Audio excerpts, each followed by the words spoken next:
வேப்பனப்பள்ளி அருகே உள்ள பெரிய சூளாமலை கிராமத்தில் பைரவா பிளட்ஸ் நடத்தும் மாபெரும் முதலாம் ஆண்டு கன்றுவிடும் விழாவில் 200 கன்றுகள் பங்கேற்பு.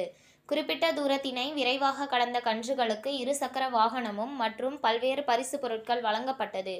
கிருஷ்ணகிரி மாவட்டம் வேப்பனப்பள்ளி ஒன்றியம் மாதேப்பள்ளி கூற்றோடு அடுத்த பெரிய சூளாமலை பைரவா பிளட்ஸ் நடத்தும் முதலாம் ஆண்டு மாபெரும் கன்றுவிடும் திருவிழா நடைபெற்றது. இந்த கன்றுவிடும் விழாவில் பர்கூர், வேப்பனஹள்ளி, காவிரிப்பட்டினம், ஜெகதேவி, கப்பல்வாடி, ராயக்கோட்டை, தர்மபுரி, மல்லபாடி, ஒசூர், வாணியம்பாடி, திருவண்ணாமலை, திருப்பத்தூர், வேலூர் மற்றும் ஆந்திரா மாநிலம் குப்பம் உள்ளிட்ட பல்வேறு மாவட்டங்களில் இருந்து 200 கன்றுகள் பங்கேற்றிருந்தன. வாடிவாசலுக்கு கொண்டு வரப்பட்டு ஒவ்வொரு கன்றுகளாக அவிழ்த்து விடப்பட்டது.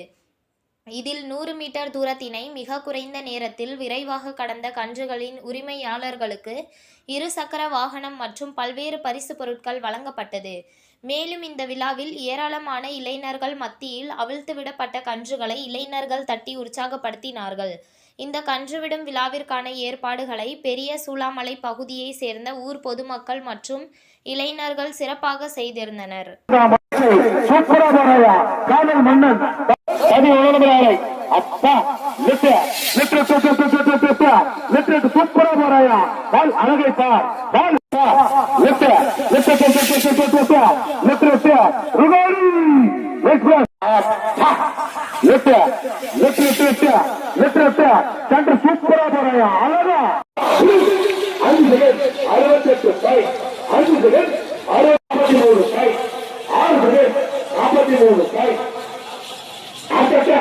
உங்கள் தேடல் நியூஸ் சேனலை லைக் பண்ணுங்க, ஷேர் பண்ணுங்க, கமெண்ட் பண்ணுங்க, ஆல் பெல் பட்டனை கிளிக் பண்ணுங்க, மறக்காம சப்ஸ்கிரைப் பண்ணுங்க.